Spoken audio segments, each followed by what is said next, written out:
Yo, what up, guys? These are my predictions for UFC 296, Leon Edwards versus Colby Covington. Now, I just recorded a 30-minute long video predicting the whole entire card, and as soon as I tried to export it, it told me it was corrupted and wouldn't work. So I got kind of pissed off, decided to come out here for a walk, but I'm still gonna do it, but no editing, nothing like that. And I'm just going to predict the main card because that's all I have.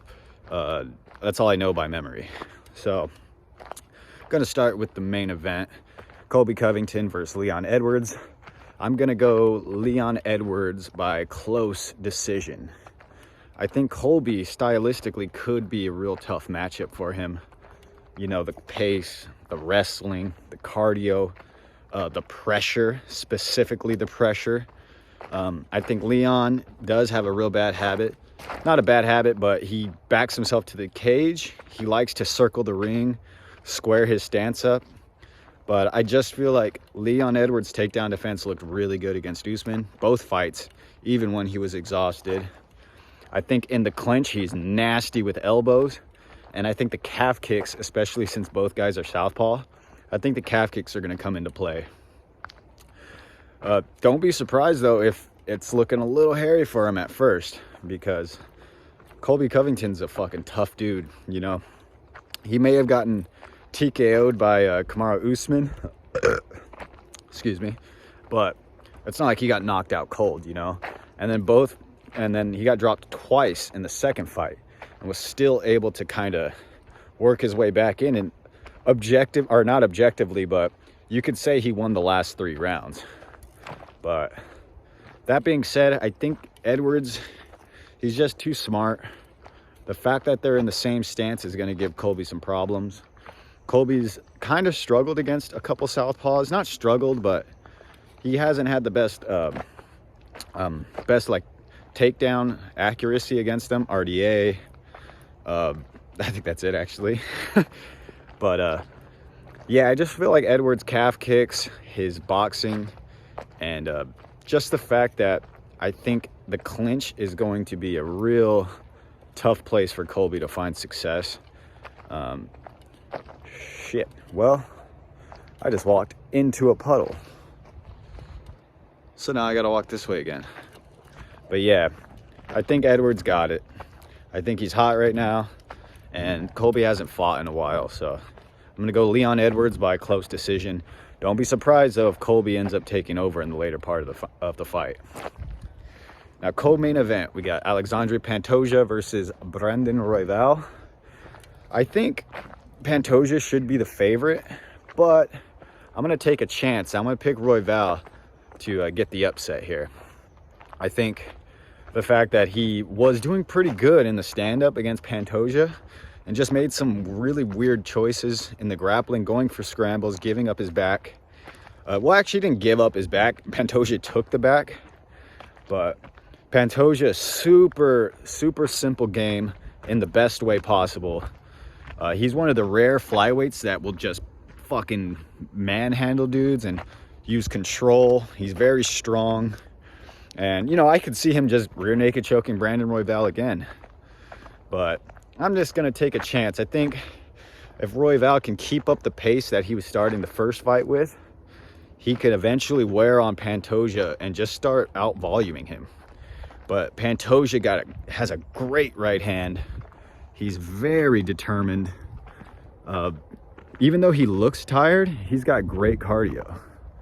And I think that's going to give him the best shot, is to just land right hands, you know, use takedowns, use control, and just kind of stop Brandon Royval from getting any momentum. But I think Brandon Royval, I think he's ready for this. He's had some tough fights. He got his shoulder injured against Moreno. Wasn't doing amazing in that fight because, again, he can be controlled on the ground. But yeah, I think I like the way he was fighting in the first Pantoja fight. And I think if he doesn't get controlled, he doesn't get hurt by big punches, I think he can steal this fight just off of pace, aggression, and yeah, just being super unpredictable. So that being said, I think I'm going to pick Brandon Royval by close split decision. But I wouldn't be surprised if Pantoja is able to finish him again. Okay, next fight. Shavkat Rakhmonov versus Stephen Wonderboy Thompson.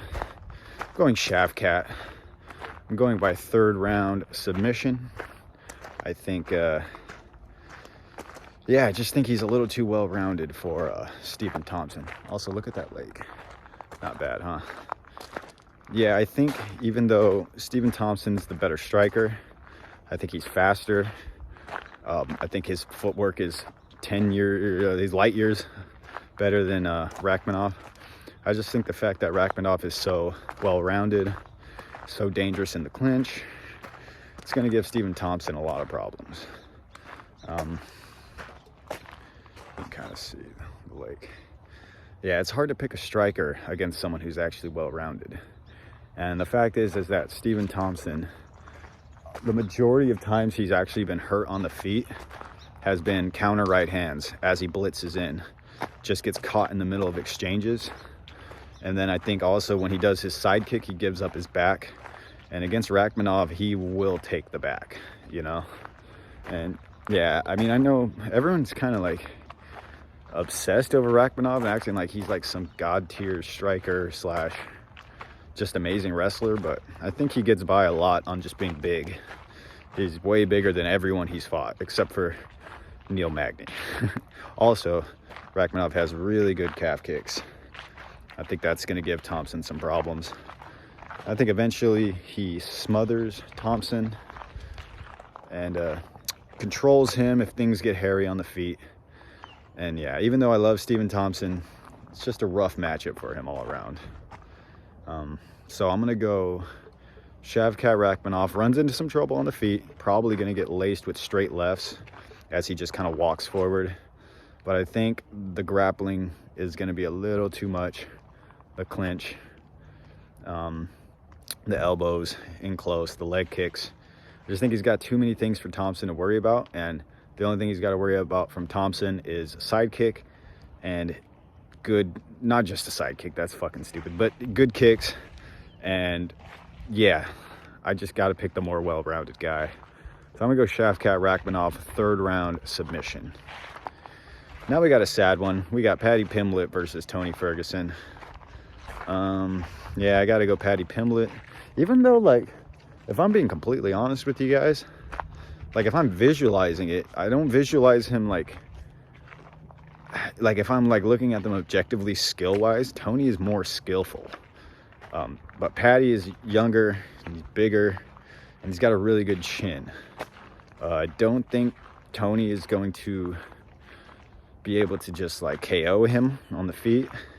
And if Tony uses his wrestling, I don't know if he's going to have the strength and size to control Paddy or get some sort of front headlock submission or anything like that. I think Paddy, he's okay on the feet. You know, he's not a good boxer, but if you want to talk about toughness and just aggression, he's got that. And it's just hard to pick Tony on a 5-fight losing streak to all of a sudden win. Especially getting submitted by Bobby Green isn't great.